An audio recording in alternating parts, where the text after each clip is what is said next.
of students being admitted that are not on the standard to access a level of education. So the question then is, if I understand that, then my issue is, what is the consequence? I can have a look at other universities, their assessments of it. I can look at my own past experience, because that gives me a fair idea of consequence. But at the same time, I try and find a measure that is objective. And so when we look later, we're going to try and make sure that we have different levels of consequence. Now, one of the problems we've had in the past with consequence is that most organizations have purely looked at financial consequences. And financial consequences on their own is not good enough. Because not everything can be boiled down to finance. We need to look at a range of different consequences. So, human resource consequence, consequence on reputation, consequence on health and safety, and like in your particular case, it's not a financial risk you're talking about so much, the situation in your class, it's a health and safety risk.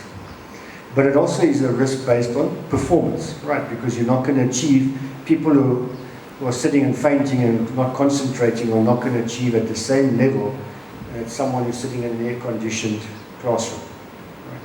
So when we look at consequences, a lot of it is based on industry-based analytics. It's based on past history, and then sometimes you've got to find other measures on which you'll be able to say. And remember, I said to you, it is a developing issue. So this year I might put my consequences, and then based on my experiences over the next year, I might need to adjust it. Because in fact, my experience teaches me something different. Okay? All right. So let's look at this. What we're saying here, as an organization and as a university, we looked at it earlier, we said that you had a mission, you had vision, and you had core values. Am I right? And those core values are on your website. There's 8 of them, if I remember correctly. Okay. Then you set up a strategy and business objectives to achieve your vision and your values, what you want to achieve. So you set up a specific strategy and business objectives. The role of risk management then, the rainbow, is to assist you to achieve these things to enhance the performance.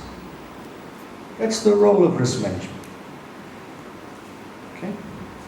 So what are we talking about? What does each one of these particular rings indicate? Well, the first one is that we have risk governance and culture. And we said to you right earlier that governance, and particularly culture, creates the environment in which we can operate. Accountability, performance orientation, right? Mandate, a clear support from the top for risk management. At the same time, being very clear about objective setting. And I said to you the importance of setting smart objectives is critical. Based then on that, we then got to go look at how we identify and we analyze and evaluate risk.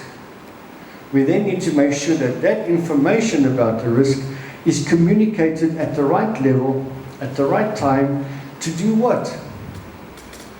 To inform decision making. Because ultimately we've got to take decisions. And then we've got to end up with a monitoring. Are we achieving the objectives? If not, what do we need to do differently? How do we then change what we do? Okay? All clear about that? Now this